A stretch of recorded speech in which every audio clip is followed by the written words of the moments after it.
If our goal is to try and get children back to school, that's not smart.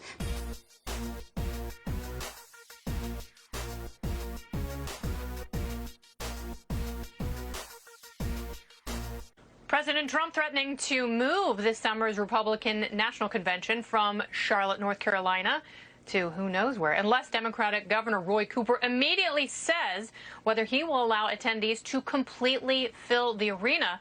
The president tweeting, quote, "If not, we will be reluctantly forced to find, with all the jobs and economic development it brings, another Republican National Convention site. This is not something I want to do."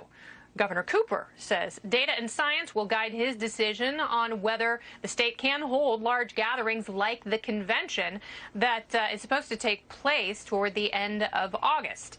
Dr. Sapphire, I want to start with you. Let's run a hypothetical. Let's pretend that you are the medical advisor to the Republican National Committee.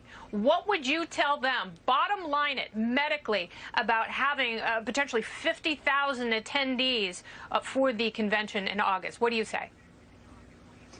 Well, Kennedy, I mean, it's extremely complicated. We're talking about several months from now, but I'll tell you, yesterday, North Carolina just reported their highest single-day increase to date. So therefore, they're still seeing rising cases. And, if they're following that White House blueprint that was put forth by the experts, then they're not ready to say that they're going to be able to accommodate 50,000 people in indoor settings come end of August. That being said, we're still several months away from that. So are there ways to smartly do things so that they can have it there? Absolutely. But they have to be creative. We can't just go back to the business of usual where we're going to pack everyone in like a herd of cows and then potentially be transmitting this, because then you have schools starting. If they have this massive rise of cases just at the end of August, then all of a sudden the fall school year is going to be completely disrupted. And if our goal is to try and get children back to school, that's not smart. But moving it somewhere else isn't necessarily the right answer either. So let's just put our minds together and come up with some ways on how we can do this. Have a lot more outdoor events.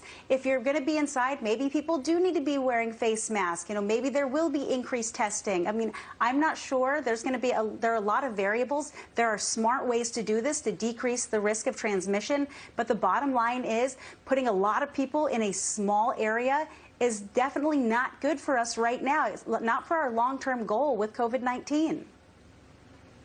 You're right. So much is shifting, and the timeline keeps shifting. So it seems like we're close to opening. And, the end of August seems like it's really far away, but they got to make some of these decisions. So, Joey, let's say you are advising the president and the RNC. If not North Carolina, then where? It's got to be a swing state.